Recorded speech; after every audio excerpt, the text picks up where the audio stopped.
this is probably the only negative thing I said. I said, I will become your worst enemy. Because if we're going to preach authenticity and transparency as a culture, we better practice it. Because if we're not going to practice it, I'm going to call you out on it all day.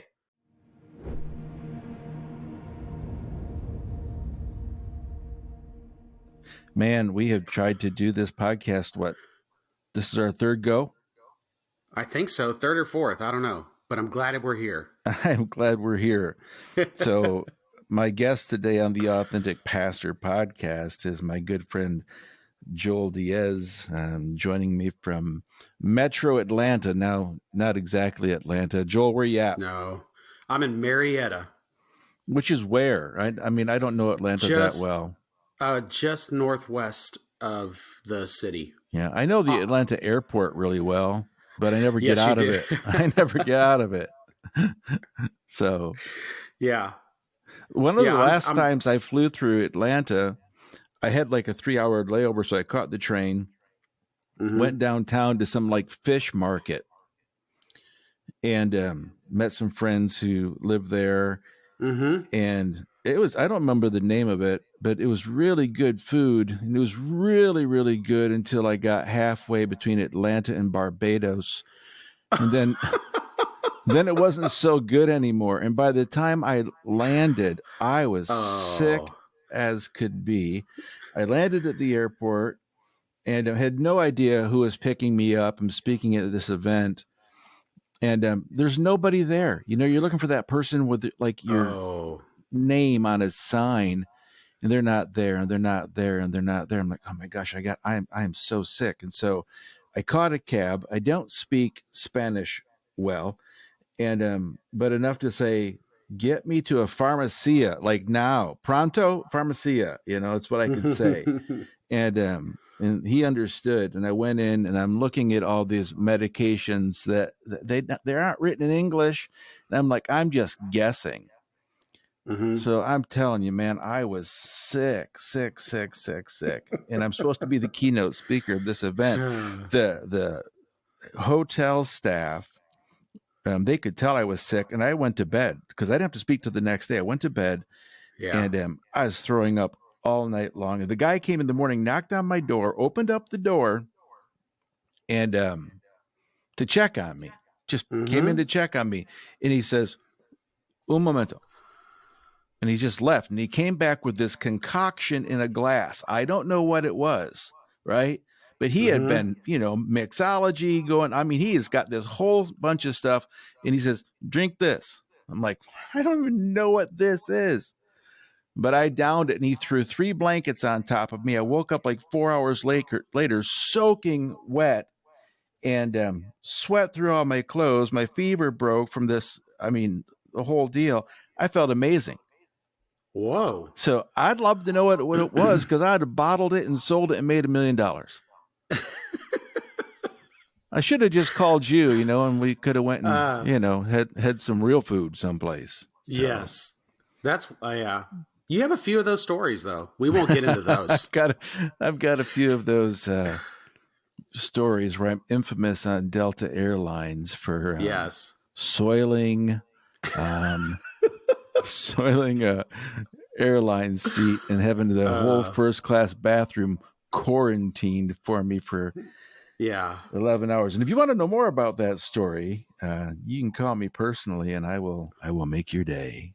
So people love that disgusting, authentic story. Authentic, yes. It's about as authentic as it comes, man. So before we talk about pastoral ministry, let's talk about food trucks. Okay. So I was at a restaurant a couple days ago in Madison, Wisconsin, and Cindy asked me, she said, looking at the menu, the sandwich menu, she said, are you going to get a Cuban sandwich? I said, no. Thank you. Because they're never real. I mean, you go to this little restaurant, bar, or whatever it is, and they've got a Cuban sandwich on their menu. But dude, once you've had a real Cuban sandwich, Cubano, right? Everything else just is a hot dog bun with ham and not the real pork, Mm-hmm. and you have a food truck. I do. And you're Cuban. Yes, I am. That's like the perfect combination to be friends with a guy. Yeah, it's been fun. We launched in November, and so we're still brand new, but at first, it's slow going. Obviously, launching a food truck in the month of November in Atlanta, not prime time season. No, people aren't lining up outside in chilly weather for Right. your plantain chips and Cuban Yeah. sandwiches. No. But Atlanta is known for freak weather, so we got those pops of warm days in the middle of December, and got out there, and January was dead, and then February started to pick up, and now we're just trying to catch our breath in between events. But yeah, it's been super fun. And so real quick, a quick history of the Cuban sandwich in Atlanta. There's just one legend, and it was Mr. and Mrs. Ramirez, who owned Cool Corner Grocery on a little corner in downtown Atlanta, right on the north end of the Georgia Tech campus. It was called Cool Corner because back in the day, Atlantic Steel Mill was over there, and it was because they had cleared out all of the trees for the steel mill. It was the closest corner to the steel mill that had a big, huge shade tree, and so the workers would go there before Mr. Ramirez owned it. Mr. and Mrs. Ramirez owned it, to get a sandwich at this little sandwich shop. Well, he turned it into a quintessential Cuban bodega, and not in a hipster way. Like, there was dust on the cans that were on the shelf. Like, you went in there for the Cuban sandwich. That's what he was selling. The other things were just a distraction. You might get a Cuban soda out of the cooler, a bag of plantain chips, but he's the legend. Anybody that grew up in Atlanta and has eaten a Cuban sandwich, that's the metric. Is he still alive? Is it still there? No. So Mrs. Ramirez passed away several years ago, and then his kids had settled down in Birmingham, so they finally got him to move because he was here by himself. And the way that they lured him to Birmingham was, hey, listen, move here with us. You can live here with us. We'll open up Cool Corner in Birmingham. And of course, he did it, and it exploded. Like, I'm almost positive that now he's passed recently, but his family continues the legacy of his Cuban sandwich. And that's been the biggest compliment that I can receive from old school ATL residents. Cool. Is either they either tell me the last time I had a Cuban sandwich this good was when Cool Corner was still open, or last night, which is a better compliment. Hey man, I got to tell you, this is the second best Cuban sandwich I've ever had in Atlanta. He goes, and the first, and I was like, I have a feeling I know what you're going to say, and I take it as a compliment. He goes, number one will always be Cool Corner, R.I.P. So, there's going to be a day. When people say, what, the best Cuban sandwich in Atlanta is down Fausto's. And that cool little pink truck, right? It is pink. Yeah, it is. It drives up. I mean, it's bright. You can't miss it. I've never eaten out of it yet, dude. I mean, I've eaten your cooking, and quite a few times, and I'm looking forward to 20 days from now having a Cuban dish that we talked about last week. Yeah. And so I'm already getting hungry. It's 9:19 in the morning, but I could eat a Cubano right now. But more about, like, in general, what is the attraction in the trend? What makes food trucks so dang sexy to people? I think it's the simplicity of it. Like, what I have learned, and several professional, to give context to anybody, I have never owned a business. I haven't, people could say I cook professionally because I got paid to cook at one time in my early 20s. But I mean, anyways, it's all been kind of self-taught through the years and just a passion for food. But what I've learned is the key to a successful food truck is simplicity. People are going to you for one product. A lot of people equate it to a drug dealer, and it's probably true. Like people, last night I had this older couple, they said they follow food trucks around Atlanta, and they had heard about ours, and they were trying to chase us down to try the Cuban sandwich. And so last night they finally came out and found us. And it's at a facility, it's at a bar that brings in food trucks every day. So they run a bar, you bring your food truck, nobody takes anybody's income, and it's, you know, it's a symbiotic relationship. Yeah, it's a win-win. So I happened to go to take somebody else's order, run it into the bar, and they're like, "Oh, I was gonna come out when I was done," and I was like, "Yes, sir. Everything okay?" He goes, "Best Cuban sandwich I've ever had." He said, "You're on our list. We're going to be tracking you down." Because there's an app for that, right? There's multiple apps for food truck apps. Yeah. But of course, now it's all Instagram or social media. People follow you and you put your schedule out and they track you down. So in my little town, go ahead. No, but that's what it is. It's simplicity. The food trucks that sell 100 different items, they work festivals and stuff. That's good for them. But if you're like, what we've come to find out is that we're the only exclusively Cuban food truck in the city of Atlanta, which is mind blowing to me. I just really assumed there would be more. Right. But there are other people that, like you mentioned earlier when we started, they sell a Cuban sandwich, but that's just one of the items that they sell that are Latin American. Yeah. I'm the only strictly Cuban. It's really fun because people come up and go, "Can I get lettuce and tomato on my sandwich?" And we're like, "Sorry, no, we don't even carry that on the truck." That's like going to Chicago and wanting ketchup on your hot dog. You get thrown out of that joint. It's like being in Ireland and asking for ice cube in your whiskey. Yes. No, that doesn't happen here. You American, get out of here. They immediately know that you're American when you want your whiskey on the rocks in Dublin. Yeah. We have a little food truck. We had a little food truck. I live in an old teeny town. You know that of 1,000 people. We're so far out in the sticks. We import our sticks. We're so far in the middle of nowhere. And so a few months ago, this food truck started rolling up. It was a Mexican food truck. I love food trucks because of simplicity and because of authenticity. I've got to get that word in there somewhere. Yes. Authenticity. Yeah. But I think that's the other part of it is because, you can go to the festival food truck and you can get nachos with fake cheese and all kinds of stuff, and, jalapenos and whatever it is, and they serve everything. But this lady who is Mexican, man, everything is scratch. Yeah. Her tortillas are scratch. Everything are scratch, and it's so That's what good. You want. And she just opened a brick and mortar in town. And my thought was, I hope she makes it. Yeah.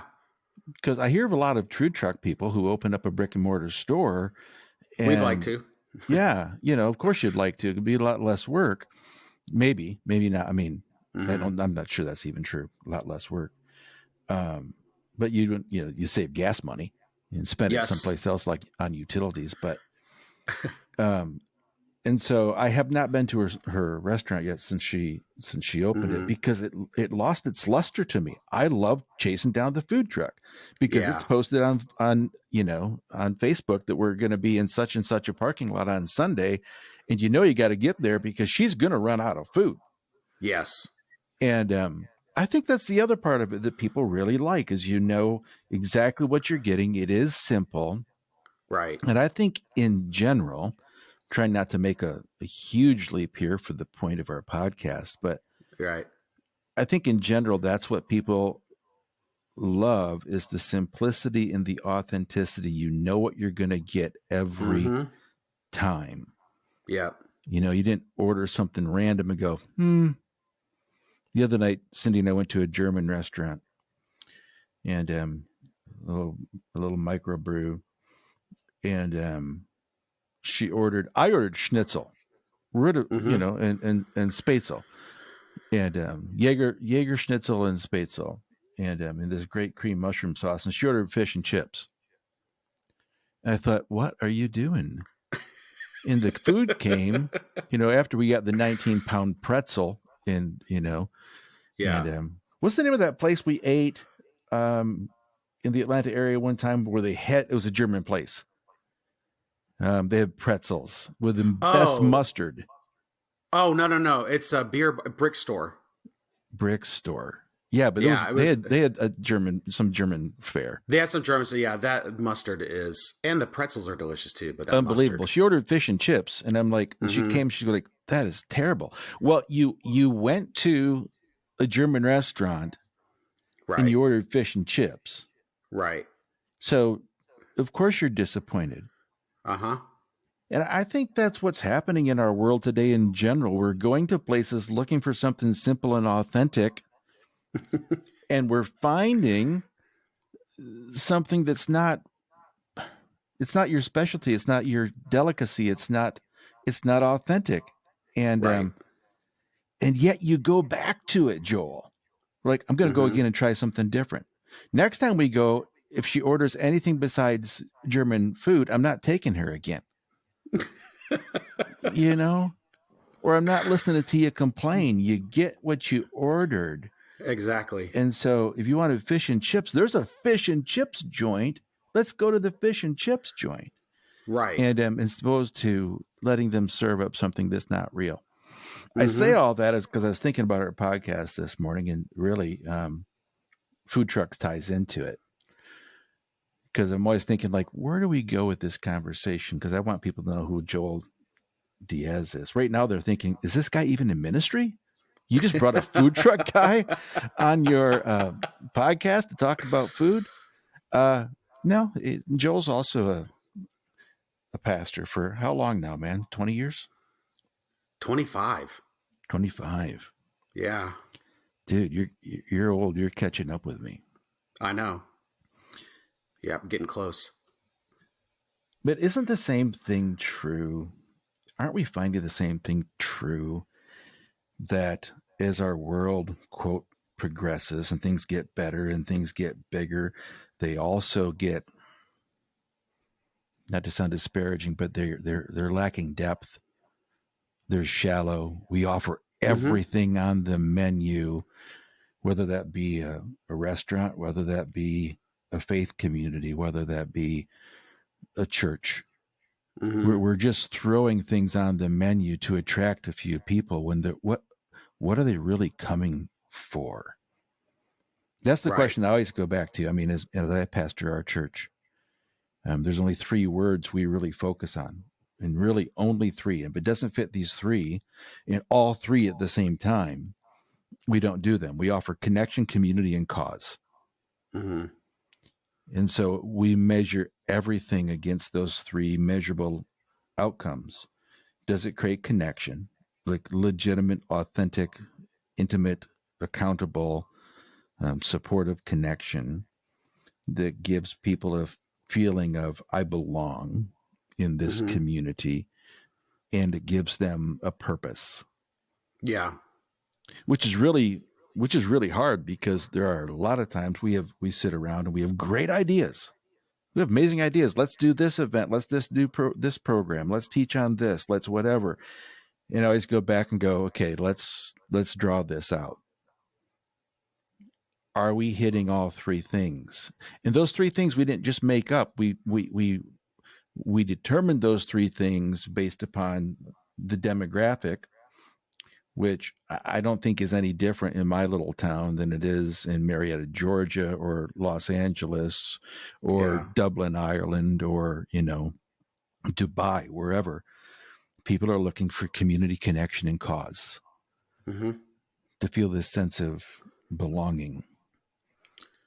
And man, I don't know that we can provide it if we're willing to just have this really long menu. I hate going to a restaurant and having 6 pages on the menu. Just tell me what you're good at. Just give me 3 signature entrees, 3 signature desserts, 4 signature desserts will be fine. And because that's what I want. I want what you're best at, because I came to be filled. I came to be satisfied. And I just wonder, and I'm doing more than wondering, I'm making suggestions here, that what the church is serving and how the pastors are having to wear all the different chef hats of all the specialties is leaving people chasing food trucks more than sitting down in your brick and mortar store. Maybe. Yeah. Is that a stretch? No. So, it's funny that the conversation's headed this way. I was thinking back on a We never book. know where the conversation's going to go. Yeah, I know. I was thinking back on a book that a guy from Princeton wrote. And I feel like a dummy because I cannot remember his last name, but his first name is Shannon, but it's spelled Chanon. But he talks about the idea of spectacle in American culture, and he equates the modern church to the shopping mall. So, like recently, I had the privilege of traveling with my wife and taking her on her dream trip to Barcelona and Menorca, which is her family. It's a little island north of Mallorca, major, minor, if you're I picking had up no on that. idea. So, When you said that, I thought you mispronounced it. So no. So her family immigrated from Menorca to the oldest city in the United States, St. Augustine. I said Florida, St. for those who don't know that, Florida. Yeah. Yeah. Yeah. So, anyways, in the late 1700s. So she tracked all this history, and it was really cool for her.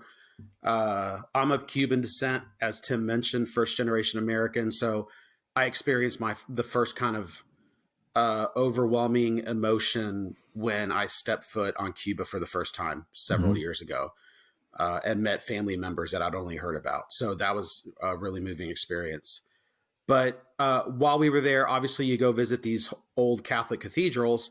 And if you didn't grow up in the Catholic tradition, you have the terms are used differently. So, right. So you have the altar, and then beyond the altar rail where they keep the bread and the wine, that's actually called the sanctuary.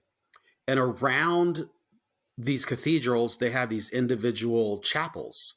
And so in the old world, right, when the Catholic Church was at the peak of its power, that's what people were used to. You'd go in, you had the main area of worship in the middle, but you had all these little chapels around the perimeter where you would go pray and pray to different saints and whatever. And Shannon in this book on spectacle, equates modern American culture to ancient Roman culture and the idea of spectacle, and how he said, we've replaced the cathedral with the shopping mall. It's modeled the same way. You have that main corridor, and surrounding you are all these little chapels that you step into for different things. So, when we were in Barcelona, there's like a church, the Cathedral Santa Maria del Mar, Saint Mary of the Sea. So if you're a sailor, you're a fisherman, you want to go there because she protects you, right? Or you go to another saint who is the patron saint of, I don't know, dry cleaners. And you go there if you own a dry cleaning shop, and that's the saint that you pray. You have your specific little chapel. I would love to see that on a sign. I really want to drive down the street someday, and whatever And that's is, not saying, some random, that's not some random connection I just made. It's that while we were in Barcelona, we only carried half of the clothes that we needed for the trip so we could get it clean and travel light. And we went to a dry cleaner that happened to be across the street from another cathedral that was not on our list to visit, but was within like 3 blocks of our hotel. So as soon as we dropped off our laundry, we went across the street, and it was one of the most beautiful cathedrals that we stepped into. But it's that whole idea of you go in. It's been around forever. You go into the church and you go to the saint that you need. We go into the shopping mall. We go to the stores that we need, or the stores that interest us, or grab our attention. And the church, for up until recently, kept building the same way. So these ideas of like, we offer all these programs, it's not that new. Everything has a tie, a tie Mm-hmm. into the ancient church is what I've learned. So we just took that model and kind of changed it a little bit. So we don't have chapels around our sanctuaries or worship centers or whatever you call your thing. Your chapels are all the programs that you offer. So what do you need? Because we have it. We want to be the answer for everything in the modern church. And I get that because, I Yeah. mean, we take our mission seriously. We want to provide community connection and cause. And so that comes with by offering different opportunities for different affinities in our life. And there's absolutely nothing wrong with that. The challenge for me becomes, I'll tell a story without throwing anyone under the bus. A few years ago, my youngest son was visiting a church, and he was sitting in the church on a Wednesday night. He actually wasn't in the church. He was in the bistro in the church, which has one of the best restaurants in all of the city, watching the worship service on the televisions like a sports bar in church on a Wednesday night instead of going to the sanctuary. And he just sent me a text, and he was speaking for his generation. I don't know that's fair to speak for the whole generation, but he said, what makes people think this is enticing? This is appealing. So speaking for himself, he would say, this is not what I'm looking for. I can get this anywhere. I came to connect. I came to worship. I came to learn. I came to have this sense of I'm important. I belong here, and yet it felt like just a modern expression of everything you just described in a mega way, where we hold that up, and that church is doing amazing work in their city, but we hold that up as a model that pastors look to, like, how can I become that? Well, number one, you can't. Number two, you don't need to. It's okay to celebrate being a small congregation where intimacy abounds, where Yeah. connection, because, a lot of churches, my church is not a big church, but we're always trying to get smaller and smaller. Life groups are our life blood. And I always tell people without apology, listen, if you have to choose between a weekend worship service and a weeknight life group, skip worship service. Yeah. If your life is so busy that you have to make a decision between a weekend or a weeknight, choose the weeknight, because that's where you're really going to find a sense of belonging and connection that you're missing in the world. So when you take the average church, I just read these statistics yesterday that according to this report, the average church now in America is 65 people, which a lot of people are shocked at. They don't realize, and these numbers are kind of old, but 85% of all churches are less than 200. 92% of those are less, or 84%, 85% are less than 200, and then 92% of those are less than 100. So the average attendance on a Sunday morning is 65 people. The average pastor is now 57 years old, and the average church budget is less than 100,000. Quit trying to offer this huge frickin' menu and just specialize in simplicity, giving people really, really what they're looking for, that they can't find anywhere else in society, especially today, because there is this preference statistically for transparency and vulnerability. And I don't know that we know how to offer it. If we do know how to offer it, I think we're afraid that if we cut our menu down, people will quit coming. if we don't have all these little offshoots and all these little rooms and all these little chapels where they can specialize in something. Mm-hmm. And there are days that I think the church has followed suit too much of culture where we've lost what was intended. And again, yeah, I know there are churches out there trying to offer it all and they're doing a really good job at it. But again, the majority are just a small mom and pop shop, right? Cool corner. Yeah. And people flock to the cool corner because they know what they're going to get every time. I think there's a model of church health and church growth in the example, of the Ramirez family. Yep. I mean, so, we started off when we switched to this conversation. You asked me about my, where, how many years you've been in ministry, but to give further context to everyone, I was in ministry for 25 years, not I am. And I got laid off. It's not a secret. Everybody knows at my church, so there's nothing private, or I don't have to worry about anything. But I think what's different is I still attend that church. And a lot of people, especially friends in ministry, are like, "Wait, what? You're still going to fellowship?" I'm like, I'm going to pause right there because I think that's fascinating.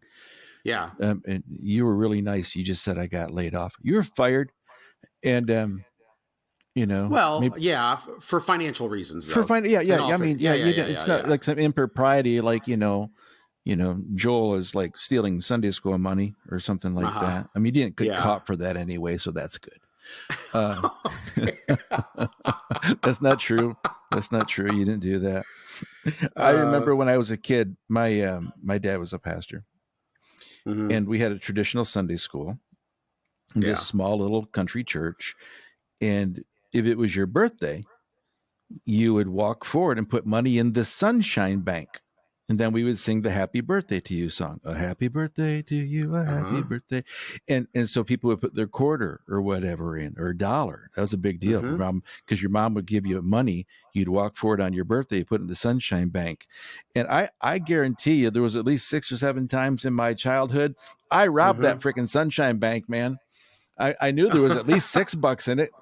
And I remember my parents going, "Somebody robbed the sunshine bank." And I'm thinking, well, who would do that? I'm thinking, how do I wade into this conversation to cover my butt when I just had $6 for the candy store? So I didn't do that as a pastor, right? And we didn't have a sunshine bank, or I could have, got some money for lotto tickets or something. But you were laid off for real reasons. Church had some financial struggles.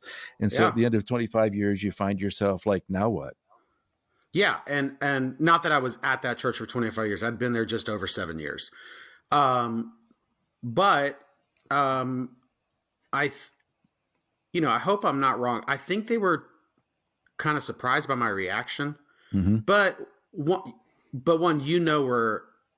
me, we've spent a lot of time together, right? So I was not shocked that this had happened. I had been talking to my dad for almost a year about it. I'd been talking to the guy that I reported to. I had asked him I knew, hey, if we've got to make tough decisions, I'm the first one to go.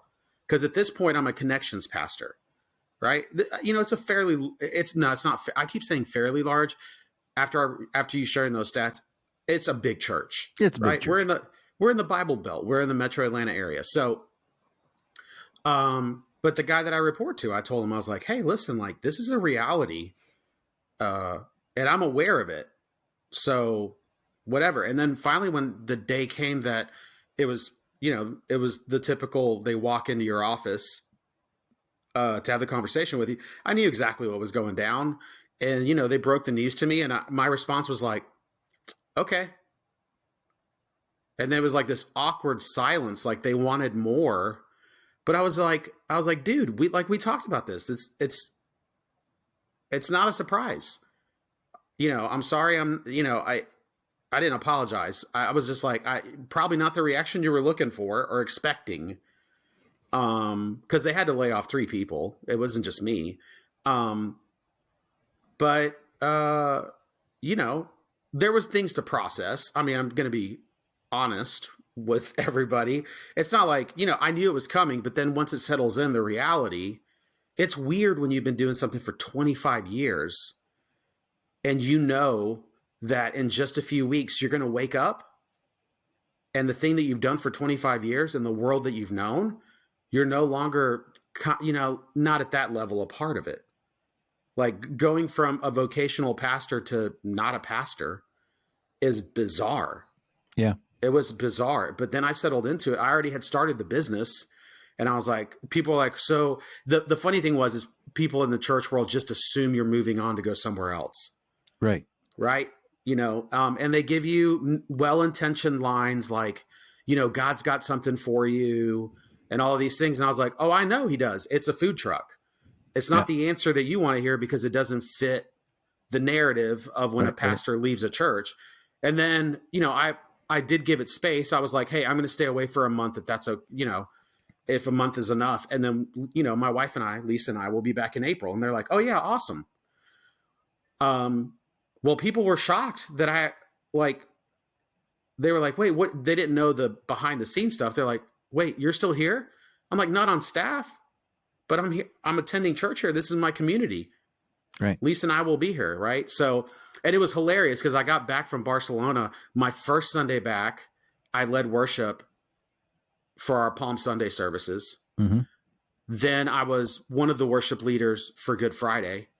Then I was one of the worship leaders on Easter Sunday for all 4 services. Like people were like, oh no, he's really back, you know? And then the next week I helped student ministries kick off a series on sex. And I got the middle school group, which is my favorite.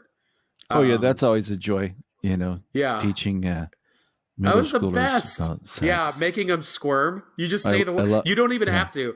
I was just like, hey, you know that we're starting a new series today and we're going to be talking about, and sex. Like the entire room is like, you know, they're like, don't say it. That's my favorite. It's my favorite. Yeah, I have so many inappropriate things to say that I won't. Well, I try to avoid that, but apparently I had a Freudian slip somewhere in there. And the only people that picked it up were my wife and this other leader that knows me. They immediately looked at each other and like, did he just say that? And I was like, what? I did not say that. She was like, go back to the recording. You said that. So it's like our friend Blake that we met in Israel. Yes. Famous. I won't even go into it, you know, but famous for his Freudian slip.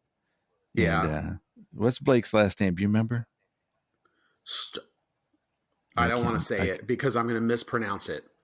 Oh. So I just want people to look it up on YouTube for a really good laugh, but everybody I think is going to know who he is. It wouldn't take long. It wouldn't take long to find it. Yeah. I think that's really interesting that you can find a place. First of all, you just said it real well. It's my community, right? Yeah. It's not my job. Right. And you know, I've been trying to resign and retire from pastoral ministry for a few years, and I really have. You should start a food truck. Maybe it'll work. You know, as long as I don't try to make cubanos, right? Don't. I don't know what I would make. That would be scrambled eggs, mac and cheese. There we go. Know, out of a box. And and people always would say, like, you know, when you resign or when you retire, or, you know, shoot, I've been trying to get fired. They won't fire me. They just keep giving me a raise and hire new staff. And I'm like, what does a guy have to do to get fired after 27 years at one church? And people say, well, you can't worship here then. You know, obviously a new person's going to come in and take your role and you can't worship here. And I'm like, well, I don't know where else I would go. Right. I mean, I'd be happy to give new pastor him or her, you know, space for a while. But I'm not going to up and pack up. I'm not moving. Right. And so I'm also not going to go find a new faith community. I will lead well. I will leave well if and when that time comes, so that someone can step back in. And I look forward to the day to do what you have been able to do, even in your short period of time. to serve behind the scenes. It's so fun. Yeah. Isn't it not? I mean, here's what's the irony of that. I'm not sure. Yes, I am. I am sure. I am sure that the pastoral profession is so far removed from the biblical description of a pastor that maybe we don't know the difference between an authentic Cuban sandwich and an artificial Cuban sandwich because we've been eating artificial from our job description for so long that we have now become the CEOs of institutions. Yeah. Which is not pastoral ministry. It really isn't. I mean, that's what we call it. And people go, well, culturally, the church shifts and changes. Whoa. But if we were really doing our job, equipping saints for the work of service, we would be behind the scenes people all the time, Joel. Yep. I grew up in theater, and I always thought I was going to make my living on a stage. Well, a different kind of stage, right? Dancing and wearing tights and Pirates of Penzance or something, and which I look really good in tights. Yeah. I'm counting down the days, 20 days till we get to hang out. I hope that's how you show up. I'm going to fly that way. I always tell the story about a stage manager I had in my first professional show where I was getting my actor's equity card. Her name was Angela. She was from the Bronx, and she was this sassy little stage manager who knew everyone's line, all choreography, all blocking, all everything. She knew it all for every show that we did, and every performer, actor, singer, dancer, she could do it all. But you would never, ever know her name. She dressed in black and she stood in the back. And she made the show work. And I've always just thought, and I've taught this to thousands of pastors over the years, if you could embrace that role to dress in black and stand in the back and equip saints for the work of service so that they could shine, you would become not irreplaceable, but indispensable. But so few of us, myself included, are willing, because we kind of get our identity from our position and our place on stage. We kind of like the accolades and the applause that we get. It boosts our self-esteem artificially, and it boosts our ego. But how much healthier could the body of Christ be if the pastor weren't center stage, but backstage, working behind the scenes like you were able to do when you weren't on staff, and now with an opportunity to step back on staff in a different role, you could carry that forward, man. The lessons that even you learned in that short hiatus could be so powerful for the church. And I'm not suggesting you don't do that. I'm not suggesting that at all. I mean, I know that you don't build your ministry on ego. I mean, we all have a little bit of that, and sometimes more than we should. Oh, yeah, for sure. I mean, there was a season when I did. But that would feel to me like an authentic pastor. You know, not that I'm calling pastors who don't like anything other than authentic. Because when I talk about authentic, I'm not just talking about like who you are privately and who you are publicly, right? That's one aspect of authenticity. I told a member of my staff yesterday for the authentic pastor, I said, at some point, I'm going to have to teach some additional courses and talk more about what does being an authentic pastor look like, not personally, but professionally, to get away from being the person, the leader, the man, the woman who people look to to get everything done, because they look to us to get everything done because we'll do it all.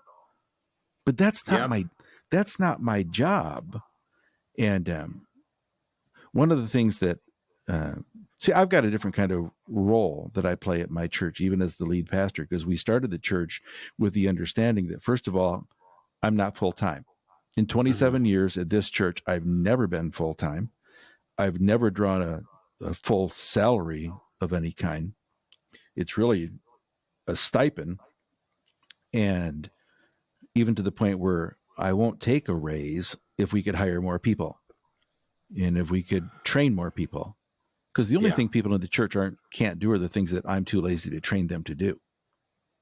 Because that's my job, is to train and to equip. But I can be gone literally 2, 3, 4 weeks at a time on an airplane speaking someplace else, and people don't know I'm gone. And it's not like I have a church of thousands. We have a church of 250, 300 people, but no one ever says, "Oh, well, Tim's not here. Was Tim here today? Tim wasn't on stage today." I can be there and not be on stage and be fine with that, even as the lead pastor. And then other times I'm gone, but because I'm not seeking the spotlight at this stage of my life anyway, I love the fact that people don't know I was gone. I feel like that's my opinion is that's a healthier place to lead from.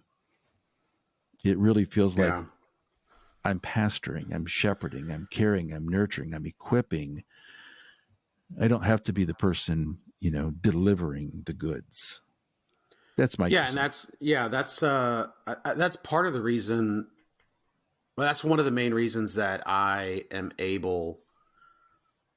I was able to return to fellowship or stay connected with fellowship even when I lost my job there, because quick history. The pandemic happened.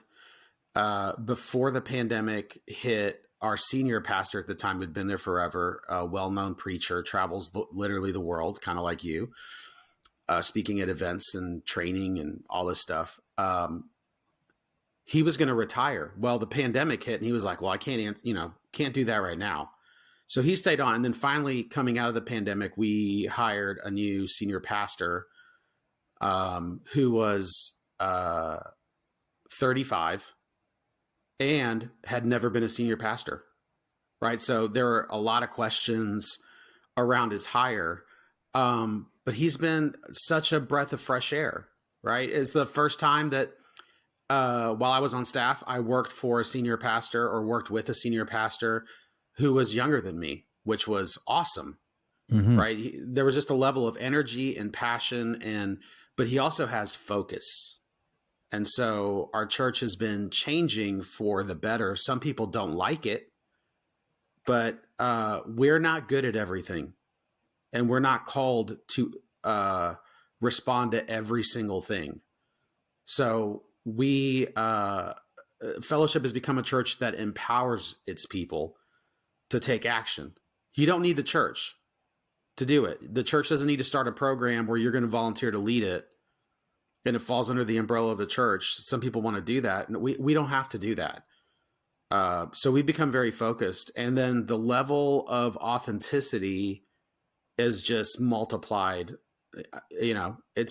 I've never been at a church where staff members can air grievances or confess to wrongdoing without and being able to do it without the fear of retaliation.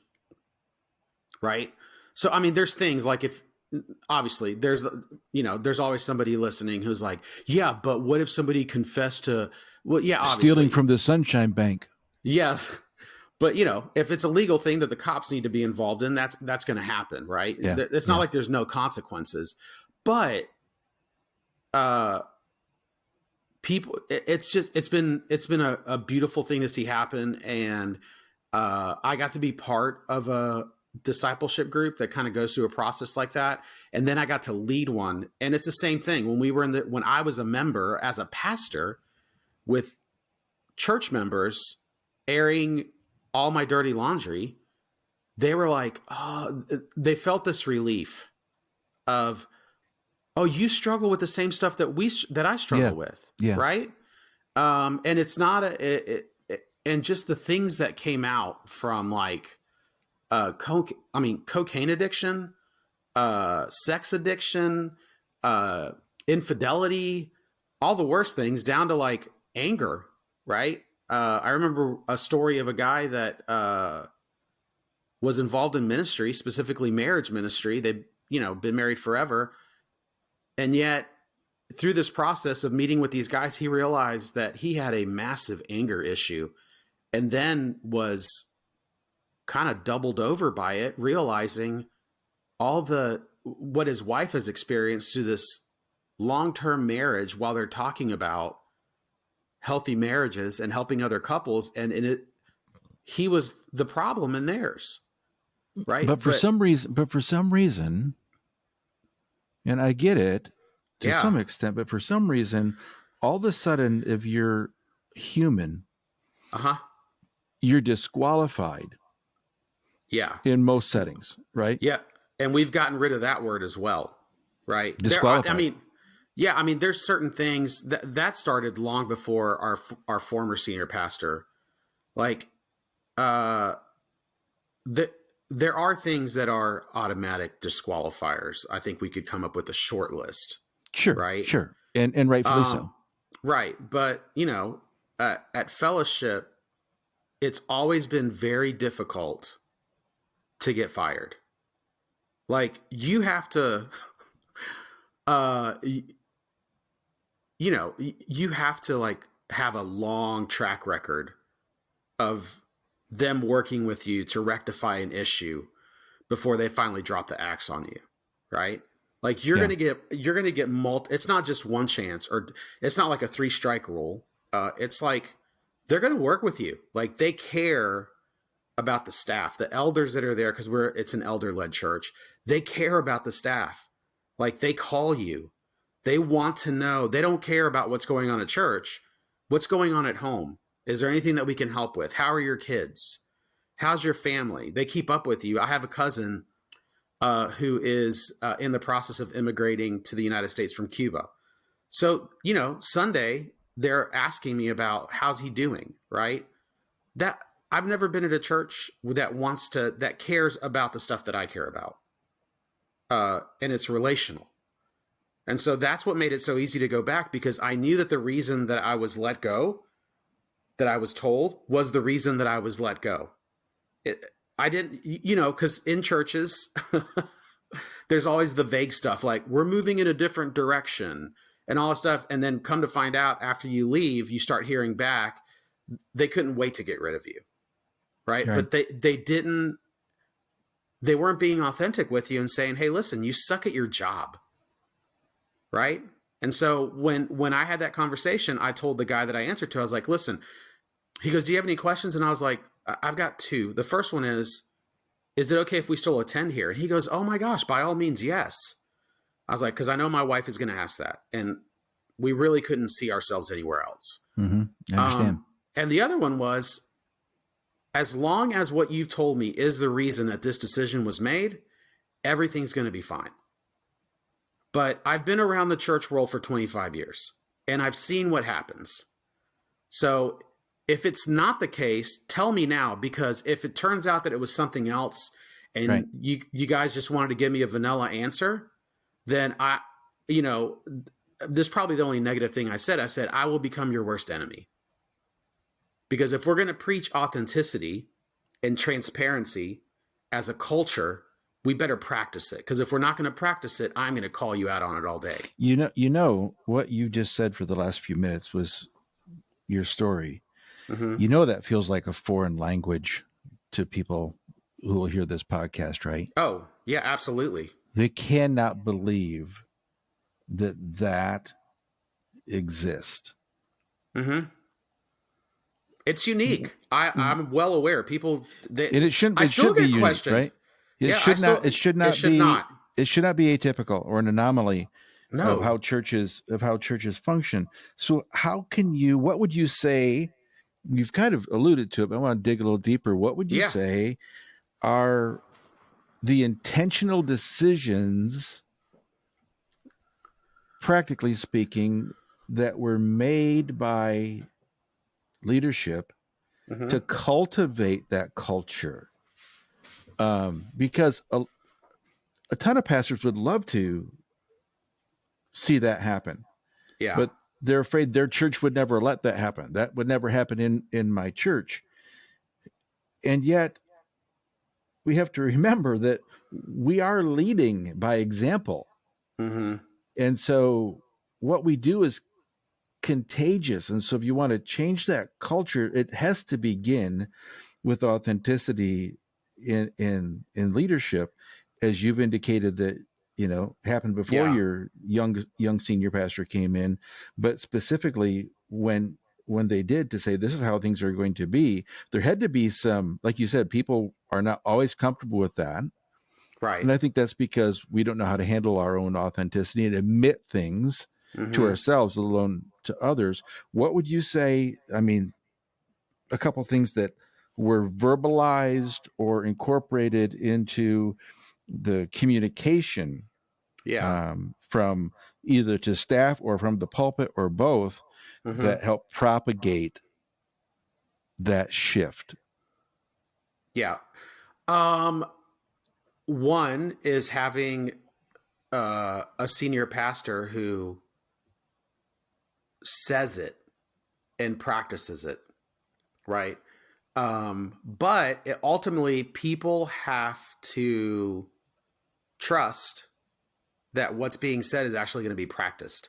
So, um, our pastor was, in a staff meeting in front of the church leaders. We do these church meetings called family meetings where everybody's involved, invited, and people come. And he said it there. He's like, "This is the culture that we're establishing, and it's going to take some time for people to trust that because." People thought that was the culture we had, and it was violated, and people were hurt in the process. So he takes it very seriously, and that's kind of like leaked down. Going back to Trickle down. trickle down, yeah, right. So, but then somebody's got to test the waters, and so there's a guy now. I'm horrible with last names today. He wrote a book called Stuff Christians Like. Okay. John something. Now he does like all of this, like motivates people. He's kind of a coach. Really great follow on Instagram. But in his book, his satire book, which was really hilarious, there are these little snippets of truth in between, these little caveats that he would drop between chapters. And one of them, I used it with small groups. Give the gift of being first. There is nothing more freeing than somebody who's going to be brave enough to give the gift of being first, whether that's in a tough conversation within a group or in this situation. And, the pastor had an open door policy, and he said, if I wrong you, come to me and call me out on it. And so I did. I don't know if I you felt told. Yeah, I felt wronged about it. And so I called him out on it. I stopped by his office and we had a conversation, and he thanked me for making him aware of that. And then the next time we had a staff meeting, he was like, "Hey, I've been telling you guys this, and I just want to commend my brother Joel here, who took me up on what I said, and he called me out. And I apologize to him then, and I want to apologize in front of the entire team for wronging him. And I want to encourage you." Dude, that is so fresh. It is. That is so fresh. And that's the reason, though, when that's not followed through, it's the Right. reason that people don't want to go first. Right. Somebody has to go first, right? Somebody has to, yeah. And so when it comes to building an authentic culture and authentic life, authentic faith, Mm-hmm. the shepherd of the flock is not only got to go first, but give other people the freedom then to follow through and go first as well. Yeah. We don't, because, I mean, it's our identity, man. It's our livelihood. I mean, so what if I make this shift? What if I start pushing my church towards this? What if I begin to be a little bit more transparent with discernment, right? Vulnerable with discernment, and there's fallout. And so, Yeah. I mean, I think about it this way in a practical term. If you want to step towards authenticity and creating a culture of authenticity, yeah, you absolutely run the risk of losing your job. But here's what I also know. There's a ton of churches right now looking for pastors. You'll find a job. Oh yeah, you will. Don't have to worry about being employed very long, right? But if you're willing to go first and reinvent yourself in some small way to make your church a healthier culture, the very thing that you fear is the thing that people crave. You fear the fallout of authenticity when statistically there is no doubt in the world that we live in that people are looking for that. They may not know how to receive it from their pastor, but if you do it in tangible, small ways, small significant steps, right, it can start to trickle down. Yeah, and it has. It's trickled down to our elders, is trickled down to the rest of the executive team and the leadership team at the church. It's starting to trickle down into the congregation at the church. How long has that taken? How long has he been there? He's been here just 2 years. Wow. See, that's not a long time. It's not, but he's getting it done, man. And it's not, he would say, well, it's not just me, and it's not, but we also had another pastor that brought in basically a recovery group model. And I was in the and recovery, in that it's 12 steps, but it's not issue specific. So you're in a group. It is, it's all men, all women in groups together. Oh, you're talking about backing up a second. John Acuff. Yes, John Acuff. Thank you. Yeah. Stuff Christians like. Yeah. He's a great speaker. He is. Yeah, he's a good author. Great. Yep. So yeah, that was a book. Everybody forgets that he wrote that. It's a fun read. It makes me chuckle every time I read it. Yeah, he's a funny guy. He's just a funny guy in general. I enjoy him. Yeah. So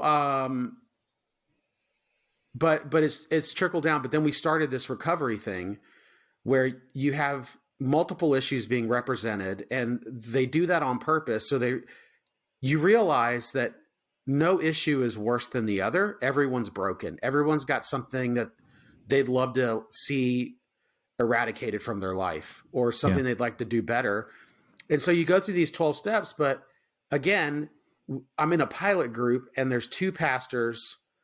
There's a future elder, like all of these things. And it took the guy that brought it to the church at the time, which since then has been hired away to go work for that organization. Kudos to him. But he had to give the gift of being first. And the first time he did that, the relief that you could see on everyone's faces of like, oh, we're going to get this real. Oh, thank God I finally have a place. And then the comments always been, why isn't church like this? People that go through this program. Why can't we talk about these things on Sunday morning with the people that we know best sitting next to us in the pews? Well, it is.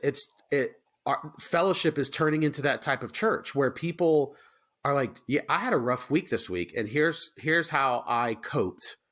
This is my coping mechanism, and it's not healthy, and I need to stop, So there's no, you know what I'm saying? I mean, there's every conceivable struggle has come to light in these groups. And now I see these guys, almost 25 of them now, between the pilot group and the group that I led and the other ones that I'm friends with. You're walking the halls, and it's not even seeing a familiar face. It's like, I am known here. Yeah. And that smile is authentic because that dude knows all of my crap. And he's still smiling at me, still gives me a high five, still excited to see me.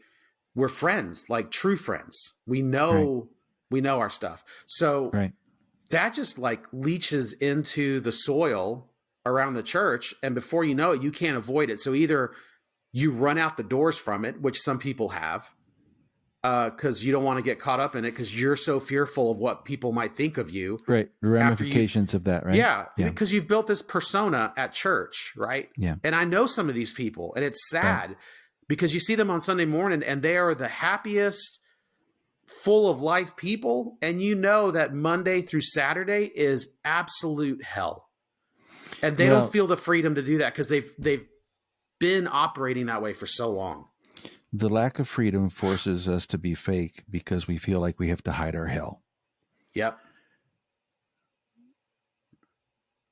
And all that is a recipe for misery and hypocrisy. Absolutely. Yeah. And it's also, I would surmise anecdotally, a significant source of the decline of the Western church. Mm-hmm. Because going back to our earliest example, people aren't looking for a smorgasbord. They're just looking for simplicity and authenticity. Mm-hmm. So that's, we've never had that whole conversation that we just had. No. And so that is so refreshing to hear. I wish it was the story I heard all the time, but it's 10% at best of the stories that I hear, especially in this Authentic Pastor project. The need is so great. There's two things for me that I take away from what you just said. That number one, there are going to be people who say, I can't believe, like I said a minute ago, that exists. I'm so desperate for that. And yet it's going to be a conflict, like of what they really want, but how to get, to use a cliche, sick and tired of being sick and tired enough to finally say, I am going to go first and make a plan that I just begin to release a little at a time. Right. Knowing that, yep, there will be people who walk away. And it's not because they don't like you and they saw some, crack in your facade. They're still dealing with their own insecurities and fears. It's really not about you at all. Yep. And they may run away, walk out the door to just go look someplace else. My hope is that the church as a whole is going through a reformation where your story will feel more standard and less, and less atypical for people. So that pastors tuning in would say, okay, if that can happen at fellowship, it can happen here. That inkling, that poking in my chest where I feel like God is saying it's time for you to make that shift. They could take some courage. I think you have invoked courage in this conversation of the idea of possibilities. Yeah. And that's been made possible because of courage shown by leadership. Yeah. Right. Yeah. That's where it's got to begin. That's where it's got to begin. Yeah. And I think you said something wise too, as leaders, when I was a younger, I'm 48 now, I would have heard something like this and been super passionate about it and wanted to open up the floodgates. Yeah. And but you have to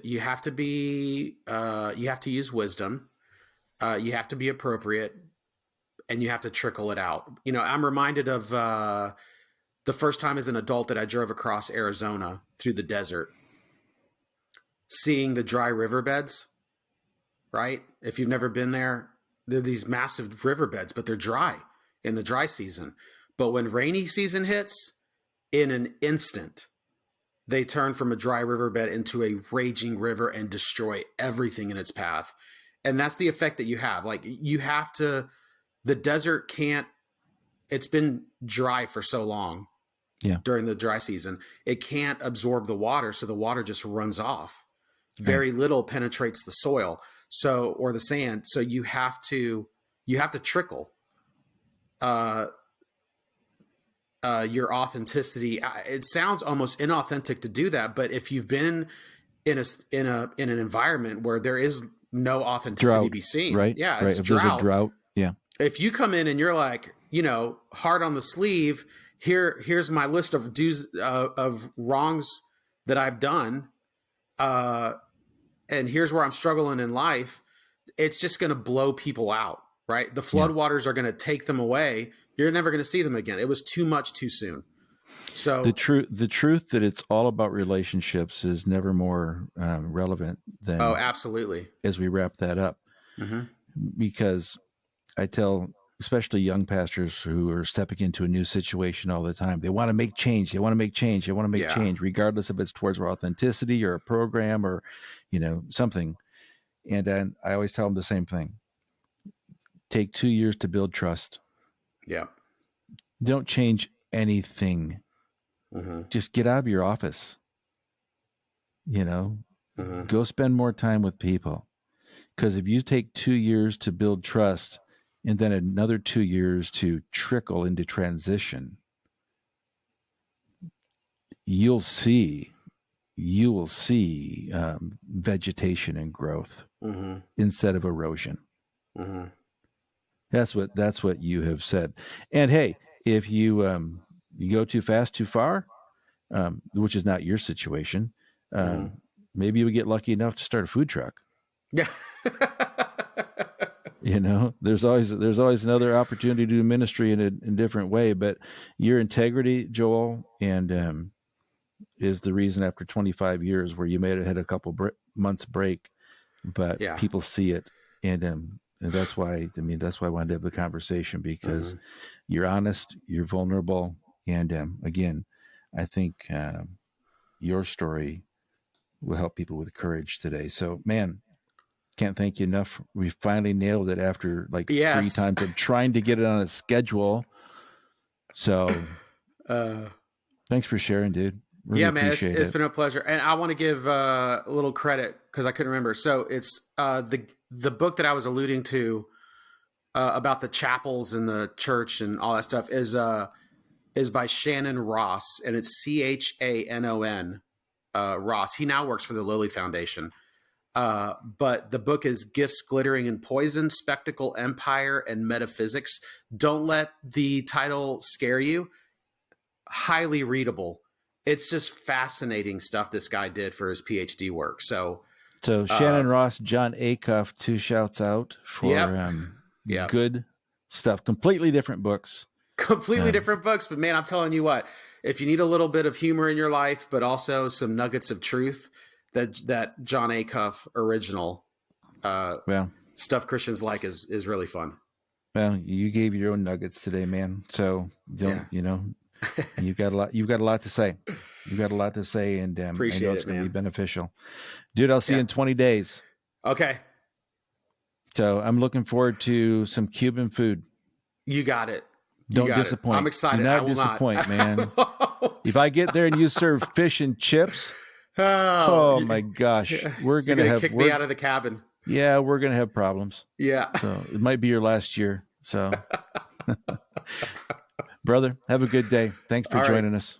Thank you. See ya.